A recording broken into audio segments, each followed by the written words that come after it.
Buenas tardes, ¿me confirman que me escuchan, por favor? Así es, sí se escucha. Listo. Bueno, buenas tardes a todos. Muchas gracias por estar con nosotros el día de hoy en esta charla de displasia de cadera organizada por el Grupo de Interés en Pediatría de la Universidad Nacional. Gracias, José, por la invitación. Estamos acá de parte de Vitruvio. Vitruvio somos también un grupo de anatomía clínica y quirúrgica, en el cual tenemos un subgrupo de interés en ortopedia, el cual yo coordino. Y nos invitaron a dar esta charla de displasia de cadera. Mi nombre es Juan Esteban Panecio Echeverri, estudiante de Medicina décimo semestre de la Universidad Nacional.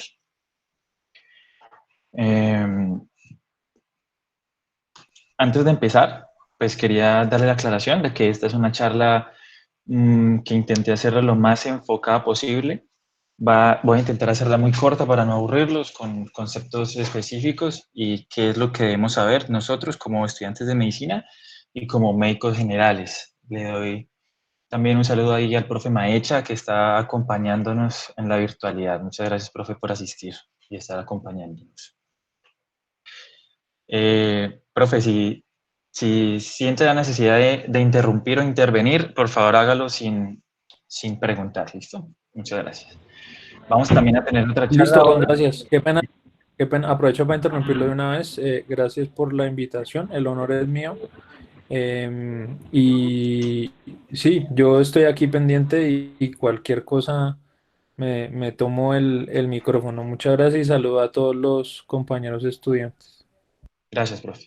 Entonces aprovecho de una vez para invitarlos a la charla que vamos a tener ahora a las 6 de lesiones del plejo braquial. A las 6 de la tarde, también con un link por Google Meet, dado por también un compañero de nosotros de noveno semestre, Daniel Orjuela, lesiones del plejo braquial. Entonces, bueno, para entrar en tema, vamos a definir pues la displasia. La displasia de cadera o displasia congénita de la cadera o displasia del desarrollo de la cadera, como se encuentra en la literatura internacional. Se usa más que todo el término displasia de cadera o displasia del desarrollo de la cadera. Y la Asociación Americana de Pediatría la define como la condición en la cual la cabeza femoral tiene una relación anormal con el acetábulo. Recordemos que la articulación de la cadera es la articulación del hueso coxal con el fémur, bueno, con la cabeza femoral. Pero vamos un poquito más allá y decimos que entonces que la displasia de la cadera también es el término para describir una serie de alteraciones en donde la cabeza femoral y el acetábulo pierden su relación concéntrica y anatómica, es decir, su relación se ve alterada. Entonces, la verdad es que el término displasia abarca una gran cantidad de términos que son los que ven en la diapositiva. Displasia, subluxada, luxable o luxada. Y también está la teratológica, pero este tema ya es asociado a otras condiciones como la artrogriposis, la cual no vamos a desarrollar en esta charla. Entonces, digamos que la displasia sola es donde la anatomía, el crecimiento o ambos en el desarrollo de las superficies articulares es anormal y la identificación se hace de manera radiológica, con las irregularidades en la configuración del acetábulo o del fémur proximal. La cadera subluxada es donde se encuentra en contacto parcial entre la cabeza y el acetábulo. La cadera luxable es la cual tiene una posición normal, pero al realizar las maniobras externas, que es la maniobra de Barlow, que es la que voy a explicar más adelante, pierde la congruencia articular y la cadera luxada es en la cual pues ahí está la pérdida de las radiaciones articulares normales. Voy a hablar un poquito del desarrollo normal de la cadera. En la embriogénesis, en la sexta semana, el inicio es con una formación de una hendidura en la extremidad que posteriormente en la 11ª semana va a llegar a la formación de la cadera. Pues la cadera, como ya lo había dicho, la cabeza femoral y el acetábulo. Y después, al cuarto al séptimo mes de nacimiento, el núcleo de osificación de la cabeza femoral va a empezar a hacerse presente. Esto lo vamos a tener muy en cuenta cuando hablemos del tamizaje y de las radiografías. ¿Listo? Entonces, la forma cóncava la forma cóncava del acetábulo y su relación con la cabeza del fémur está determinada por la forma esférica y pues de las relaciones articulares que tienen. Si tienen una buena relación una buena relación, el crecimiento va a ser el ideal. Entonces recordemos un poquito de anatomía, el cartílago trirradiado se encuentra en el acetábulo, que es una fisis conjunta de los huesos que conforman la pelvis, isquion, pubis e ilion, y que permiten el crecimiento en las tres direcciones y con este el aumento del diámetro del acetábulo.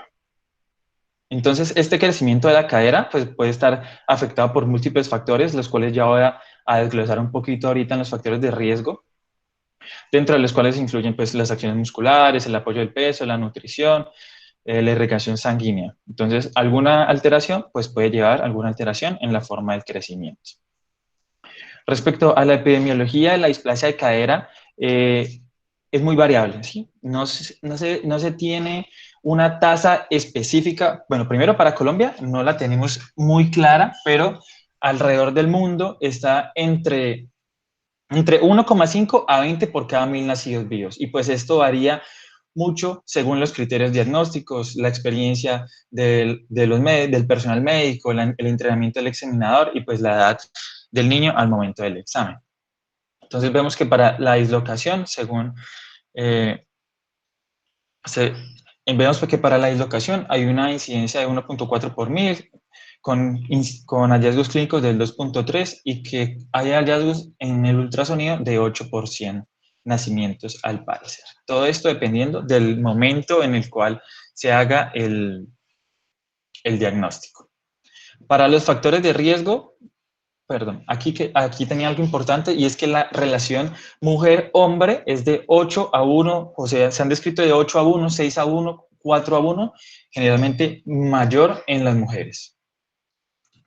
Hay factores de riesgo como lo son el ser mujer, la macrosomía, la presentación de nalgas, que ya voy a hablar de ella, que sean los niños primogénitos, la cadera izquierda y la raza, siendo en la raza blanca y en los nativos americanos más común. Entonces, por la parte fisiológica, se habla de una teoría de la laxitud ligamentaria dada por las hormonas de la gestación, la relaxina y los estrógenos, la relaxina que nos va a dar una distensión de los ligamentos de la pelvis en la madre en el momento del parto, y la teoría consiste en que esta hormona va a hacer el influjo para que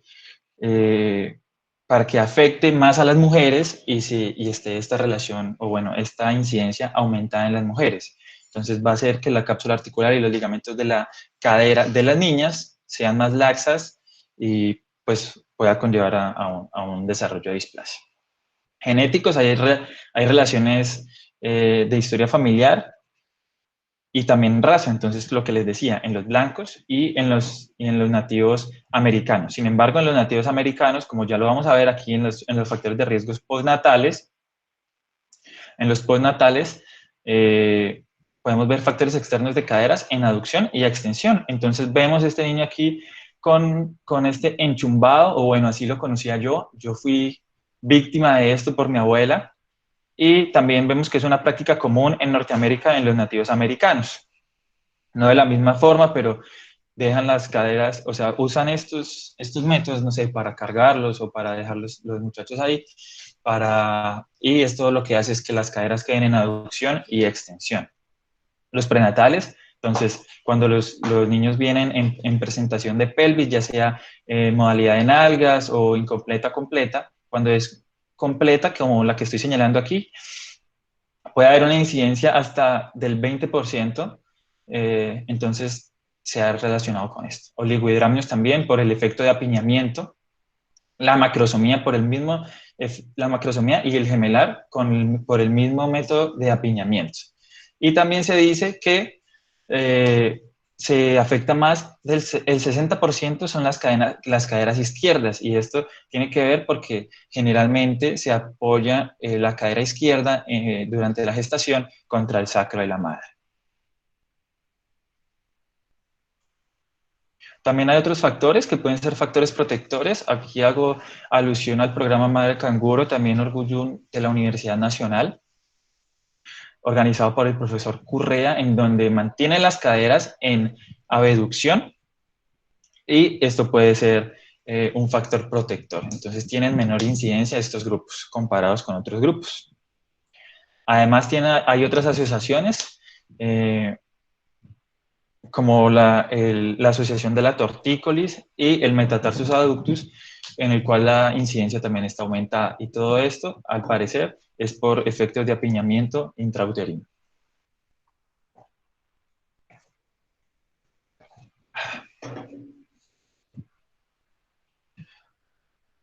¿Cómo les va a estos pacientes? En general. Puede ser, en general, si es bilateral, les va mejor que si es unilateral. Sin embargo, a todos tienen riesgo de desarrollar artrosis temprana, dolor, alteración de la calidad de vida, con una disminución de la calidad de vida. Entonces son pacientes que generalmente tienen que llegar a reemplazos articulares a muy temprana edad, 40 años, 50 años, y pues esto no es lo que queremos. Entonces la pregunta, ¿cómo les va? Les va mal.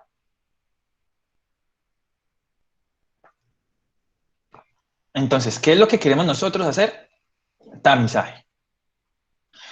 ¿A quiénes queremos hacerle tamizaje? A todos los recién nacidos hay que hacerles examen físico.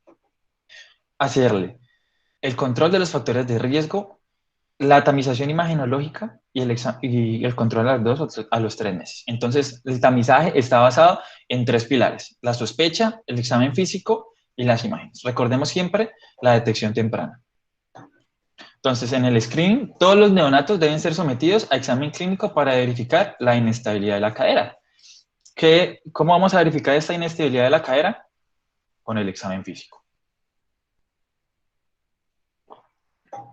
Entonces, a todo neonato que examinemos, vamos a hacerle estas pruebas de inestabilidad, que son el Barlow y Ortolani. Además de eso, vamos a observar otros signos, que son los pliegues cutáneos y el signo de Ellis-Galiace.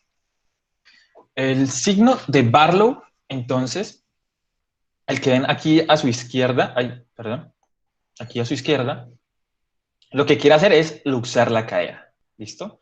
Vamos a sentir un clonk, o un sobresalto, o un sonido, o como lo quieran decir, ¿listo? Pero se flexiona entonces la cadera a 90 grados y se abduce en 45 grados. A partir de esta posición, se aduce, es decir, que la llevamos hacia la línea media, aquí lo indica esta flechita, mientras se hace una fuerza suave hacia afuera con el pulgar, ¿listo? Con este pulgar hacia acá. Voy a mostrar ya a continuación un video para que entiendan mejor. Y la de Ortolani, que lo que quiere hacer es reducir la cadera, o sea, volverla a colocar en su sitio. Igual. Se coloca simultáneamente las dos caderas en flexión de 90 grados y las rodillas en flexión de 90, o sea, flexionados y flexionados. Y las manos del examinador se colocan en modo que el pulgar quede aquí en la cara interna del muslo y los 4 dedos en la cara externa del muslo. Y vamos a llevar las piernas hacia afuera. Y ahí deberíamos sentir el sobresalto de cuando ingresa la cadera a la cavidad. Los pliegues cutáneos, entonces, vamos a ver que cuando sean positivos va a haber una asimetría. Entonces, empecemos con el de la izquierda. Vemos aquí el signo, el pliegue cutáneo glúteo, que se ve irregular, ¿cierto? No son iguales, hay una asimetría. Y aquí en el derecho vemos que el pliegue glúteo está bien, pero aquí en los pliegues del muslo no son simétricos. En el muslo derecho tenemos y en el izquierdo no. Entonces eso nos da sospecha, ¿listo?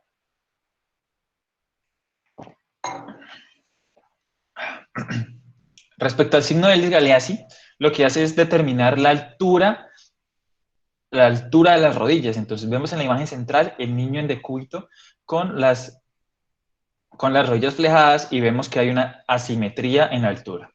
Y también se hace acostado con la cadera flejada y también vemos una asimetría. Esto es lo importante aquí, ver la asimetría.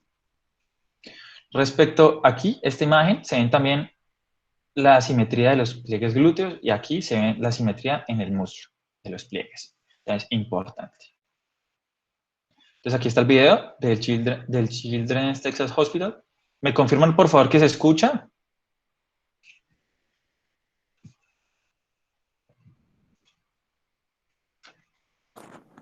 No, no se escucha. ¿No se escucha? Listo. Entonces, denme un segundo.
Together and I do a Galeazzi test. And you can see how the right lobe is a little bit.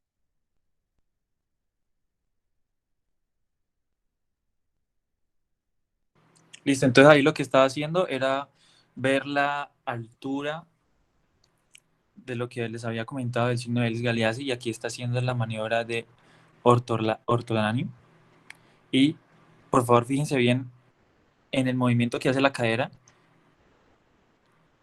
¿Sí ven? Ahí está normal, no hace ningún sobresalto ni ningún clonk.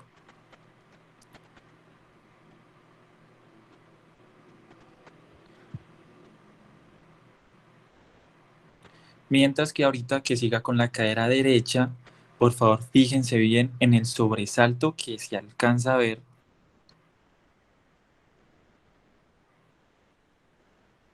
Ahí. ¿Sí lo alcanzaron a ver? Ahorita lo voy a repetir. Ahí perfecto se ve.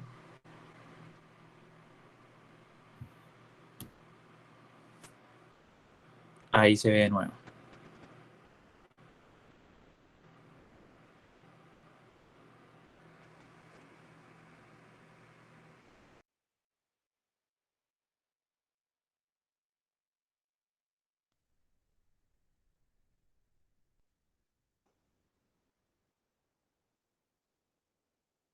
Listo, qué pena ahí con la molestia, porque no pude acomodar el, el audio para que escucharan el video. Si el link ya se los paso ahora. Voy a seguir con la charla y ahorita les paso el link, ¿listo? No, no se escucha, no se escucha, no se escucha. Qué pena. Listo. Entonces, luego vamos a seguir. ¿Sí me escuchan aquí, sí? No quiero seguir hablando solo. Sí, sí se escucha con eso. Por favor, me confirman que me escuchan.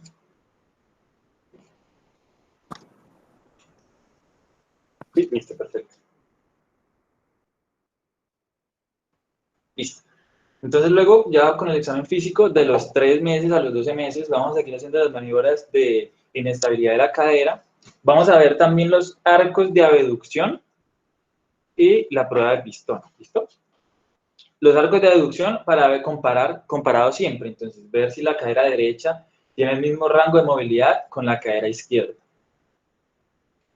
Entonces, aquí lo que vemos es la prueba del pistón, también conocida como una maniobra de telescopio, que es positivo en decúbito supino. Lo que hacemos es traccionar la extremidad inferior en sentido distal, o sea, hacia afuera, como hacia afuera, y distal, y se desplaza con facilidad, pero cuando se suelta vuelve a la posición que tenía antes.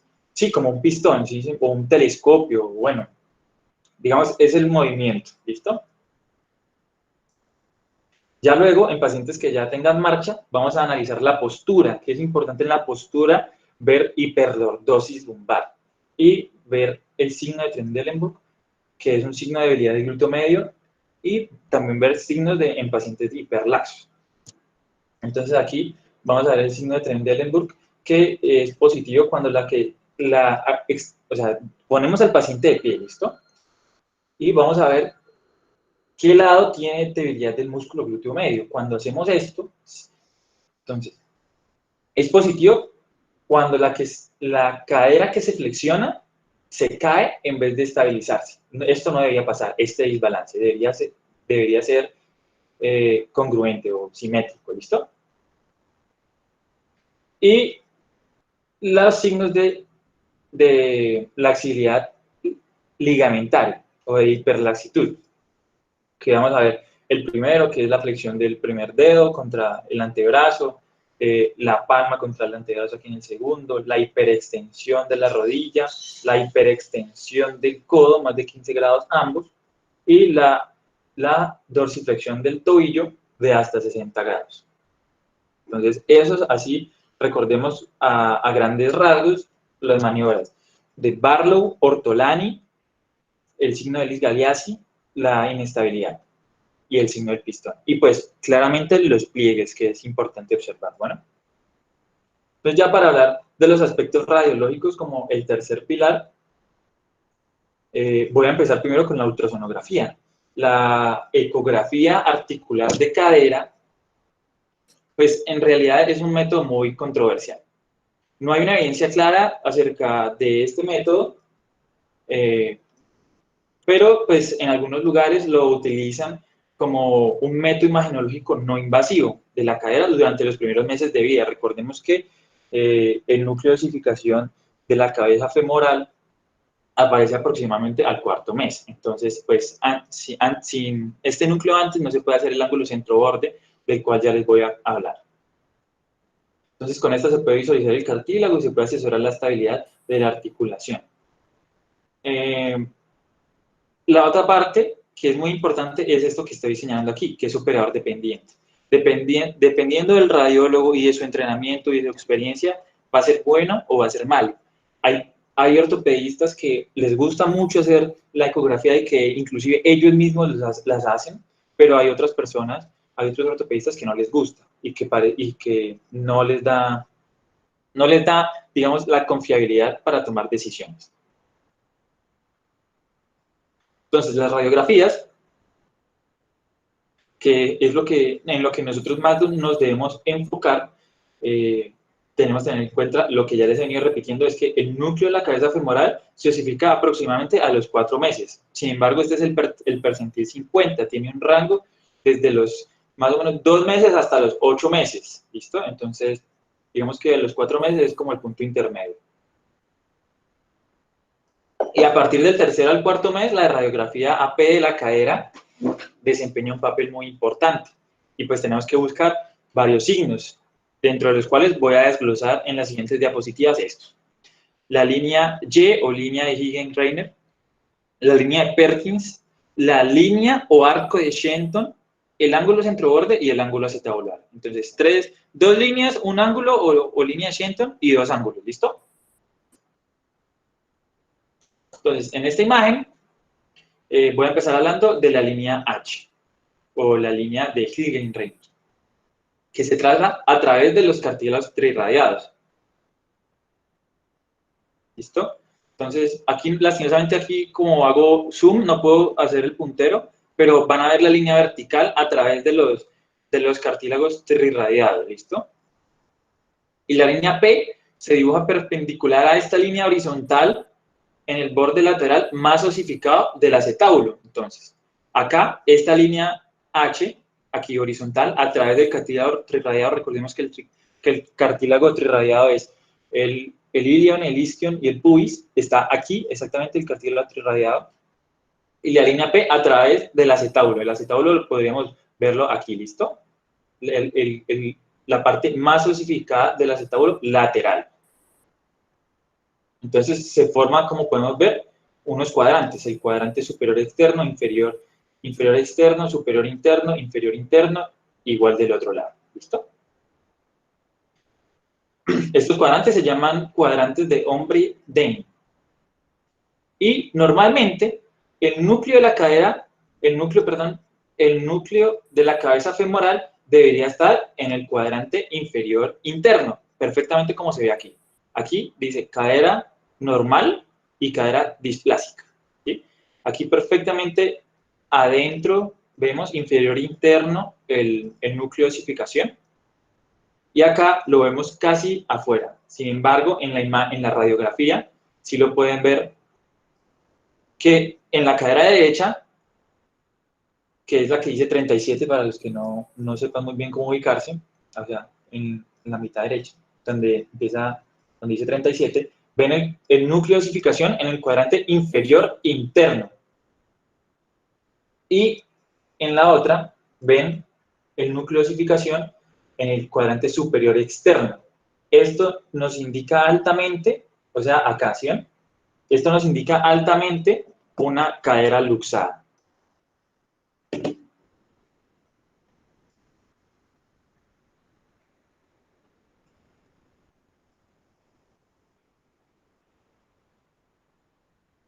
Entonces, aquí voy a hablarles del arco de Shenton.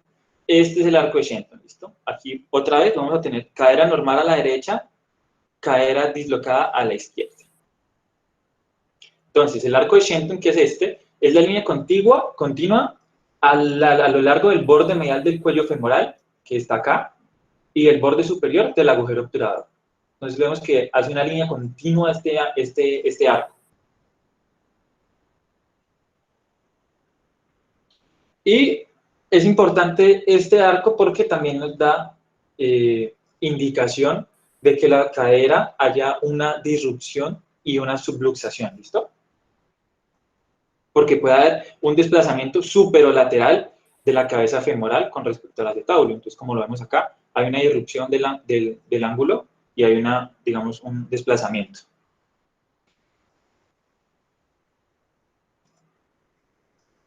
Igual que lo vemos acá. Totalmente el ángulo que no está, pues no está bien. En esta imagen les voy a hablar del índice acetabular o el ángulo acetabular. ¿Listo? Este ángulo también es fundamental para determinar la displasia acetabular. Entonces se calcula dibujando una línea tangencial desde el punto lateral más osificado del acetábulo, o sea, acá, ¿sí? Lo que ya hemos visto anteriormente, una línea siguiendo el acetábulo hasta que intersecte con la línea H. Entonces, aquí nos va a dar una angulación. ¿Listo? Esta angulación, el promedio al nacer es de 30 grados, al año de 25 grados y a los 2 años alrededor de 22. Y se dice que puede disminuir inclusive hasta 1 grado por mes. Y para el otro ángulo, que es el ángulo centro-borde, estos ángulos ya se los voy a explicar otra vez en la siguiente diapositiva, que es más didáctica. Entonces, para el ángulo centro-borde, se dibuja desde el borde externo del acetábulo hasta el centro de la cabeza femoral. ¿Listo? Y forma un ángulo con la línea P, que no es tan fácil de entender, pero ya en la siguiente lo van a entender mejor. Y un centro-borde menor de 20 grados es considerado anormal y debe ser asociado con displasia acetabular o subluxación de la cadera. Menor de 20. Entonces, en estas radiografías, en la figura número 1, vemos una cadera normal, tiene un índice acetabular de 24, es un niño de 6 meses, con un índice acetabular de 24, recordemos que el índice acetabular se traza con esta línea acá, ¿sí? 24 grados, unos arcos de Shenton que se ven buenos. Y en la figura número 2, acá es una línea de 3 meses, se aprecia, pues aquí está ya dibujada la línea H a través del cartílago trirradiado y la línea vertical, que es la línea P, en el punto de osificación. Aquí se ve muy bien la osificación. Y tiene un índice acetabular, si lo notan bien aquí, de 42. Entonces, respecto al ángulo centroborde, volvamos otra vez aquí a la radiografía de la parte izquierda. Decíamos que se traza a través del centro del núcleo de osificación. Y luego del núcleo de osificación a la parte lateral más osificada del acetábulo, y que debería dar de menos de 20 grados. En este caso da aproximadamente 25 grados, entonces sería normal. Y acá, lo que ya habíamos dicho del índice acetabular, que aquí en este caso da 42 grados, como pueden ver casi da 45 grados, pues lo cual está muy, muy alto, indicando una displasia acetabular. Respecto al tratamiento, hay varias cosas, pero lo importante es saber qué es lo que queremos hacer con nuestro tratamiento. Entonces, ¿qué es lo que queremos hacer? Disminuir la presión, aumentar el contacto y aumentar el área de contacto del acetábulo con la cabeza del fémur. Entonces, para el tratamiento de la cadera displásica, en menores de 6 meses se usa un arnés de Pavlik, ya les voy a mostrar cuál es, de los 6 a los 18 meses, un aparato abductor de Milgram, de los 18 a los 3 años, observación, y si es más de 3 años, una osteotomía pélvica. ¿Qué quiero decir con esto? De que en el momento del diagnóstico, ¿listo? Si en un menor de 6 meses se le hace un diagnóstico, se inicia con un arnés de Pavlik. Si es de más de 3 años, pues una osteotomía pélvica, o dependiendo de lo que necesite y el grado de displasia que tenga.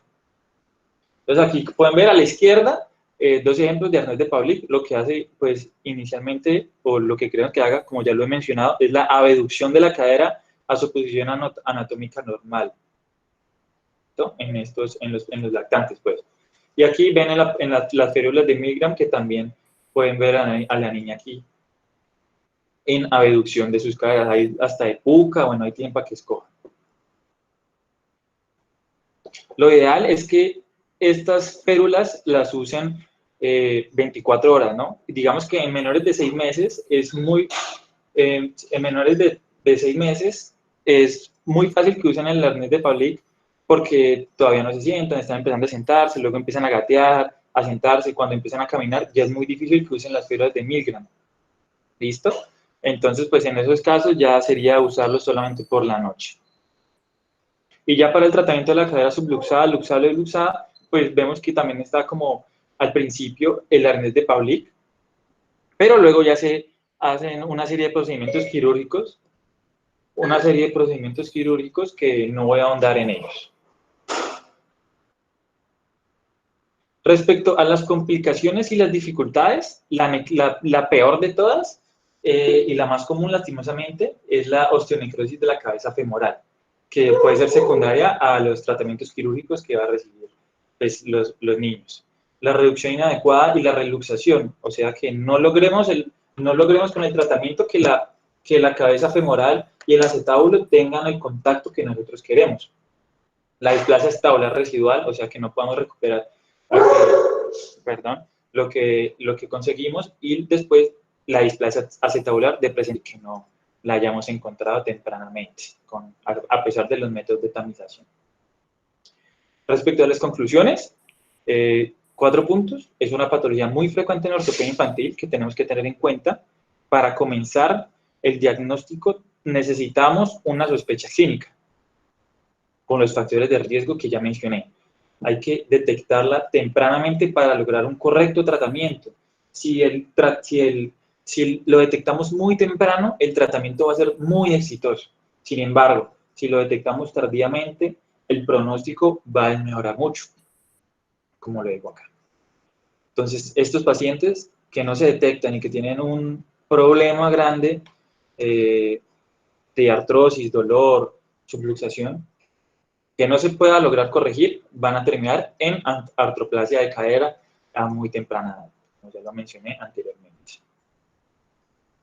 Aprovechando que aquí está el profe Maecha, quería invitarlos a escuchar el podcast que tiene él, Ortopedcast, lo pueden encontrar en Spotify, también son solamente temas de ortopedia pediátrica, también hay 3 charlas acerca de displasia de cadera muy interesantes, una de ellas también con un profesor de nosotros, Universidad Nacional, muy reconocido, el profe Amador, que están cordialmente invitados para que lo busquen.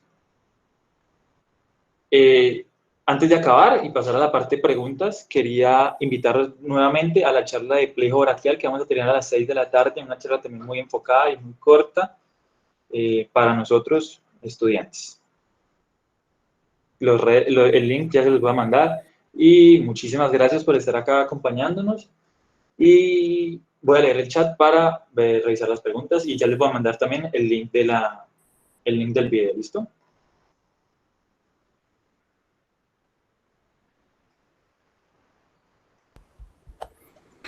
Muchas gracias, listo. Me tomo la palabra para hacer Listo. varios comentarios, mientras que su merced revisa que por ahí vi preguntas.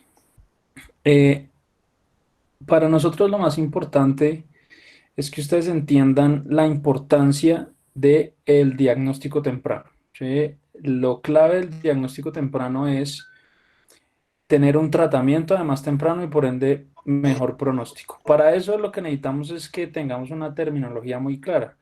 Juan lo explicó muy claramente, la displasia de cadera es como un costal en donde usted mete muchos tipos de enfermedades. La más frecuente, afortunadamente, es la menos grave, que es la displasia acetabular, o la displasia simple, o la displasia estable, bueno, se la encuentra de muchas formas. La más grave es la luxada.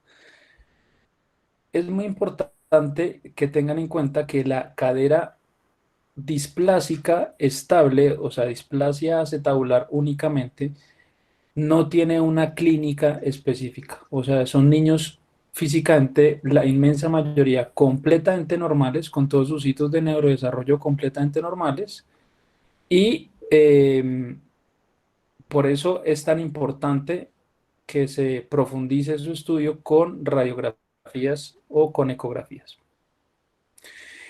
Al contrario, la luxación, pues la clínica es absolutamente florida. Entonces, hoy por hoy todavía encontramos pacientes con diagnósticos muy tardíos de luxación de cadera y pues siendo tan evidente es imperdonable y quiere decir que hay que hacer una retrospección y una introspección en cómo estamos formando al personal, no solo médico, sino el personal de salud, porque Juan nos decía que hay que examinar a los neonatos, pero en un universo ideal, pues claro, lo recibiría un médico, ojalá un pediatra, ojalá un neonatólogo el que haga la adaptación del recién nacido, pero eso no pasa.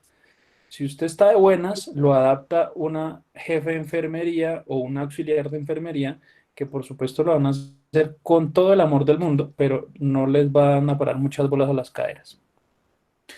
Entonces, de todos modos, esos niños, así no los adapte un médico y menos un especialista, pues sí van a llegar muy temprano para empezar unos seguimientos y unos controles de crecimiento. Ahí es donde hay una oportunidad invaluable para poder hacer el diagnóstico temprano. Veía en el chat que había como observaciones que están perfectas sobre el concepto de incidencia y prevalencia. Juan hablaba mucho de incidencia y ahí tengo que defender al expositor porque lo que está reportado en su inmensa mayoría en los estudios son incidencias e incidencias acumuladas. Entonces, por eso se habla de incidencias generalmente en displasia de cadera y no de prevalencias. No es la norma, pero es lo que generalmente ocurre. En nuestro país no tenemos todavía muy clara la epidemiología.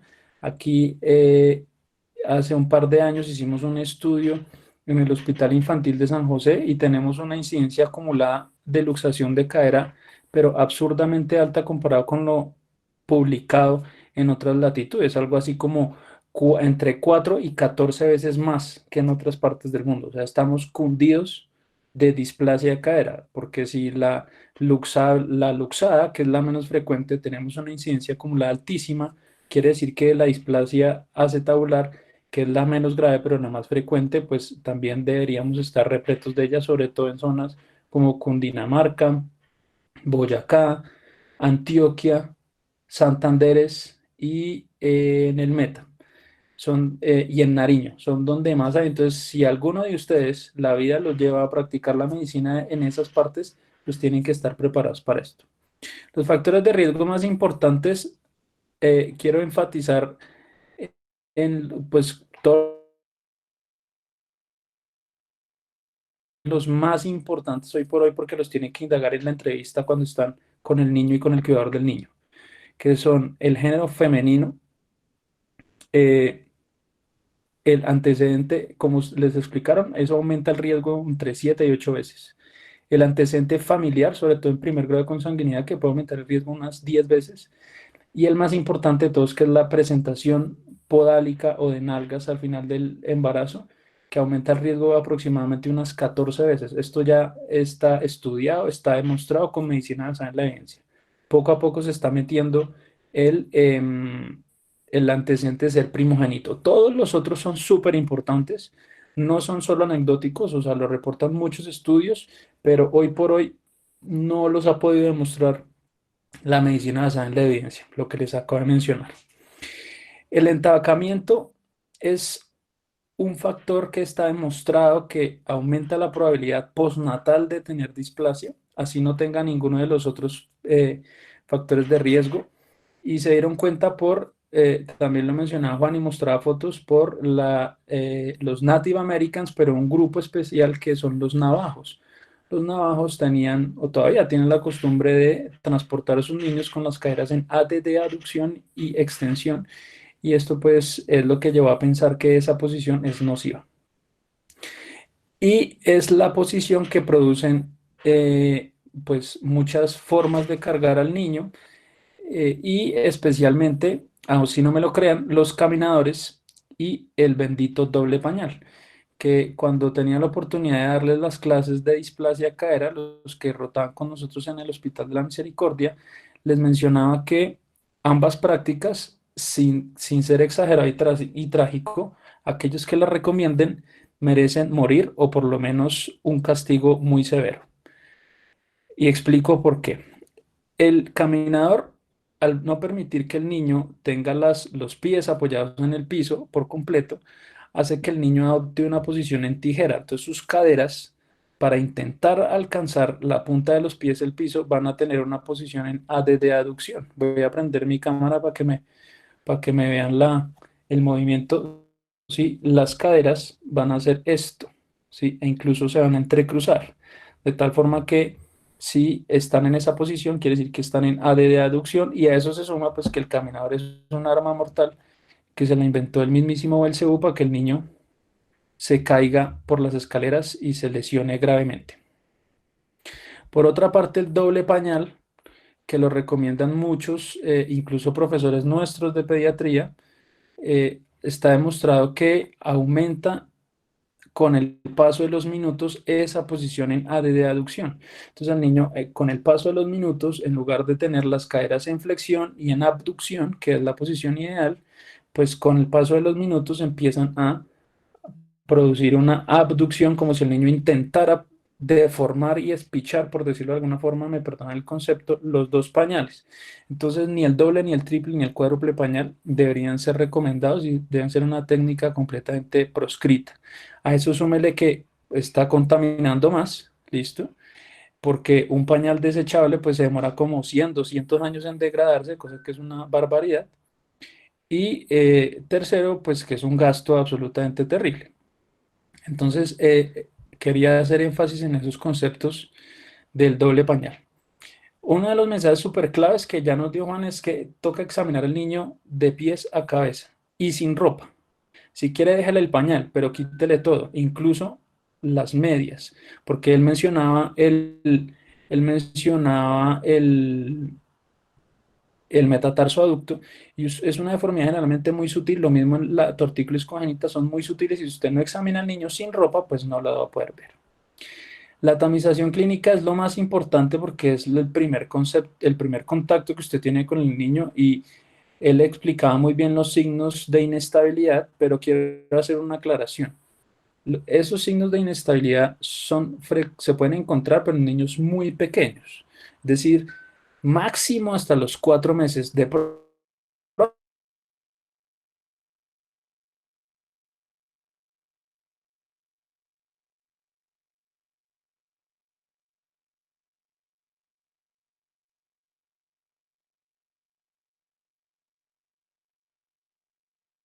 Bueno, creo que se le fue la señal al profe. Démosle unos segundos a ver si puede volver. Profe, se nos cortó la señal. ¿Será que puede ¿me repetir, escuchan? por favor, los últimos ¿Hasta 20 dónde segundos? escucharon? Bueno, no, les decía la importancia de los signos de inestabilidad que se encuentran es en Quedamos los hasta... niños más pequeños. No, siga tranquilo, profe. Listo. En los niños más pequeños, o sea, usted después de 4 meses no va a encontrar signos de inestabilidad. Entonces le toca fiarse de otros. Y esto sí estamos hablando de caderas luxadas, porque ya les decía que la cadera displásica simple o displasia tabular no tiene cambios en su clínica. Pero los que tienen la cadera luxada sí van a tener, si tiene menos de 4 meses, los signos de inestabilidad. Después de eso, el más confiable es la ABD, abducción de las caderas, ABD. Si usted tiene una ABD disminuida, pues lo primero que tiene que descartar es que el niño no tenga la cadera luxada, especialmente si es asimétrica la abducción. Pero usted puede tener niños con la abducción simétricamente disminuida porque tienen luxación bilateral. Entonces tiene que evaluar, como bien dijo Juan, una por una. Definitivamente es muy difícil ahorita hablar tanto de la tamización con la ecografía, pero hoy por hoy es lo que más se está haciendo en el mundo, tiene sus controversias, pero en un universo ideal todos los niños deberían tener una tamización paraclínica con ecografía. Lo que pasa es que ella tiene las dificultades que mencionaba Juan en su charla. En nucleosificación, bien, Juan decía que aparece alrededor de los 4 meses, pero ojo que eso cambia. Acuérdense que las niñas maduran, como en todo, esqueléticamente primero que los niños. Entonces, en las niñas suele aparecer antes y en los niños, pues, un par de meses después. Así que lo normal es que las niñas aparezcan entre los 4 y los 6 meses y los niños entre los 6 y los 8 meses. Si no aparece, usted tiene que mirar que la cadera no esté luxada. Con la radiografía, que definitivamente ahí estoy de acuerdo, que es el caballo de batalla todo el tiempo. Ojo con las medidas, pero como bien Juan explicaba, hay cosas técnicas que son difíciles de aprender y yo generalmente lo que les recomiendo es que se basen mucho más en la morfología. Yo les contaba en las clases que hay unos criterios morfológicos como que el acetábulo debe ser cóncavo, debe ser largo, debe tener un borde lateral muy bien definido. Si no tiene esas características, lo más probable es que sea un acetábulo displásico. Es decir, que si usted tiene esa alteración en la morfología que les mencionaba hace un momento, pues lo más probable es que no vaya a tener unas medidas normales. Entonces, fíjense mucho más en eso y lo mismo en los cuadrantes. El núcleo de osificación tiene que estar siempre en el cuadrante inferior interno. Si está luxada, aparecerá en el cuadrante inferior externo o en el cuadrante superior externo. ¿Sí? Siempre estarán allí.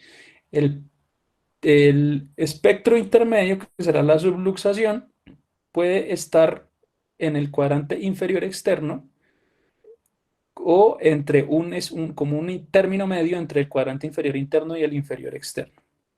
Entonces, eso es lo más clave para evaluar en las radiografías, pero tienen que practicarla y entrenarse.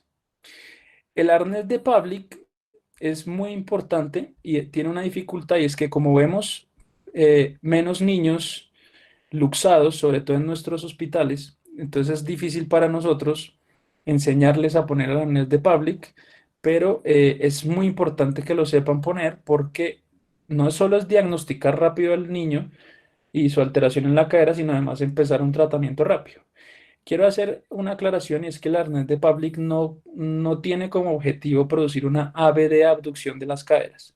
Al contrario, lo que quiere es hacer una flexión, mantener en flexión las caderas y la ABD abducción va a ser dinámica, o sea, el propio peso de la pierna en la extremidad inferior del niño va produciendo la abducción. Quiere Perfecto. decir que es como un ortolani portátil. O sea, acuérdense que el ortolani es en flexión de la cadera y ave de abducción. Entonces, eso es lo más importante, el arnés de Pavlik. Y si no se pone ese arnés de Pavlik a tiempo, cuando la cadera es luxada, después el tratamiento es quirúrgico. Entonces, primero hay que hacer reducciones cerradas y espicas. Después, llegamos a tiempo, entonces hay que hacer reducciones abiertas y espicas.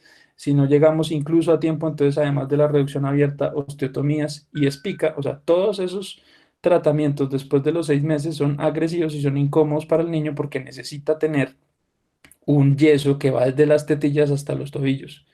Entonces lo clave, insisto, es el diagnóstico más temprano. Súper importante el diagnóstico temprano, pero además que hagan el tratamiento temprano. ¿Listo? No sé si hay preguntas adicionales.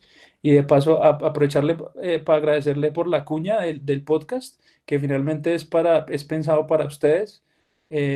No es mío, en eso quiero hacer la aclaración, el podcast no es mío, es de todo un equipo que está detrás, que se me ocurrió a mí es otra cosa y yo lo divulgo, y yo soy el que lo dirijo y tal, pero es por todo un equipo institucional que está pendiente de ustedes y de producir eh, contenido académico que sea de fácil acceso, pero que sea de muy buena calidad académica. Y gracias por la invitación, de verdad que muy honrado. No sé si hay preguntas adicionales.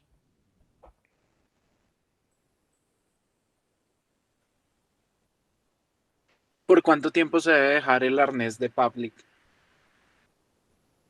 Ok, el arnés de Pavlik se conocen varios protocolos, pero el más usado es el siguiente. Usted una vez diagnostica la luxación o la inestabilidad en la cadera, empieza con 3 semanas, ¿sí? 3 semanas, día y noche. O sea, el arnés nunca se lo puede quitar. El niño debe tener el arnés todo el tiempo, por 3 semanas. Esas 3 semanas, usted lo primero que espera es que haya una reducción, es decir, que la cadera quede en su sitio, que el fémur quede en contacto con el acetábulo. Seguirá por unas segundas 3 semanas donde hay un proceso de estabilización, es decir, que la cadera está en su sitio, que no se vuelva a salir. Entonces, mínimo son 6 semanas, 24 horas con el arnés de Pavlik. Después de eso empieza el protocolo ya de displasia, porque el arnés corrige la luxación, pero no la displasia acetabular. Entonces empieza el protocolo ya para tratar la cadera como si solo tuviera displasia acetabular, que si es menor de 6 meses, pues deberá usarlo 23, 22 horas durante el día el arnés, y cuando tenga 6 meses empezará a usar el aparato abductor de Milgram que ya explicó Juan. Muchas gracias, profe. Listo. Listo, creo que ya el profe, recordar el nombre de él, Marco Tulio Maecha, él es ortopedista infantil, profesor de la Universidad Nacional. Le damos de nuevo las gracias por acompañarnos y a todas las personas que estuvieron en la charla de hoy. Hago otra vez la invitación a la charla de lesiones del plejo braquial, ahora a las 6 de la tarde, en una hora empieza. ¿Y dónde estará el link? Me han preguntado. Próximamente los vamos a subir a un canal de YouTube y estén también pendientes de la página de Facebook de Vitruvio. Muchísimas gracias a todos. ¿Me regalan un minuto, porfa? Sí, claro. Es para extenderles la invitación a que nos sigan en las redes sociales de PIC, el grupo de interés en pediatría, para que nos sigan en nuestro Instagram. Aparecemos como @somospic y en Facebook /somospic. Muchas gracias.